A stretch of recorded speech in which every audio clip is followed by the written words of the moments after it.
Over the last few years, we've seen an extreme uptick in overdose deaths here. And so during your time as sheriff, I know that some of this stuff really started happening. And have you been paying attention? Yes. The Gary Warnock, who is our coroner for Thurston County, he has been asking for a medical examiner. Yeah. And our county right now, we pay more than $500 and some odd thousand to have medical examiners come from Seattle or Vancouver or whatever to here. And we offered a wage, but the wage was so low that there's no medical examiner who would take that job.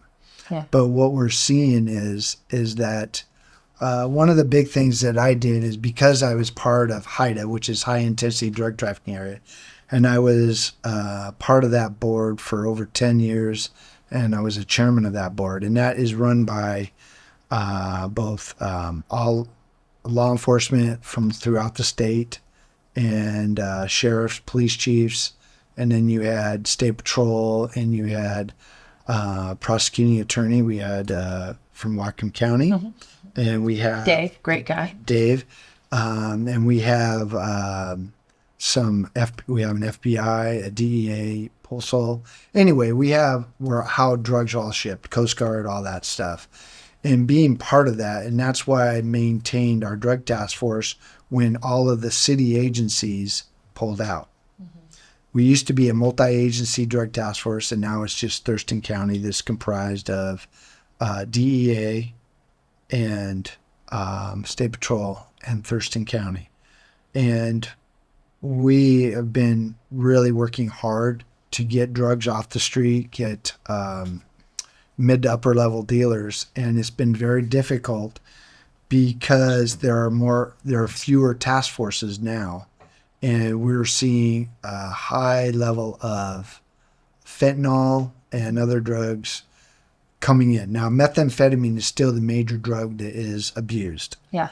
Even though we're seeing, but what we're seeing, it has a longer shelf life and a longer lasting half-life, right? Exactly. But what we're seeing with the pill presses and them making pills, with the fentanyl, we're seeing more opiate abusers because they like the high. So if they said there's fentanyl in it, they're more apt to get that than they are anything else because they want that high with the fentanyl. Right. And it's really unfortunate to see how people are willing to do that to themselves. Well, when an addict is in the throes of addiction, that's not even them. Right. When we were talking earlier about opiates or Percocets, or a Percocet or a Vicodin or something, they were $1 a milligram. $1 a milligram, especially so it's $50 the oxys, it's $50 for Oxy, or now you get these pills that are $1. So I've had a bunch of friends die just in this year, more than. I'm sorry. Well, and so I thank you. I've been an addict, and I was born in the life, like this has been my life for 51 years in one way or another. You have had nearly a similar career, immersed in this kind of environment. Have you ever seen death in the way that you have over the last few years? Well, the unfortunate part is in the military, I saw death surrounding drugs in South America. Well, let's keep this to U.S., to the U.S., in your career in the U.S. Here, in the last 6 or 8 years, more death related with drugs than ever before. And a lot of it is not just the drug overdoses, but the drug use that causes the long-term, And we've had... I would agree with that also. Since I've been clean over the last almost 11 years, same thing.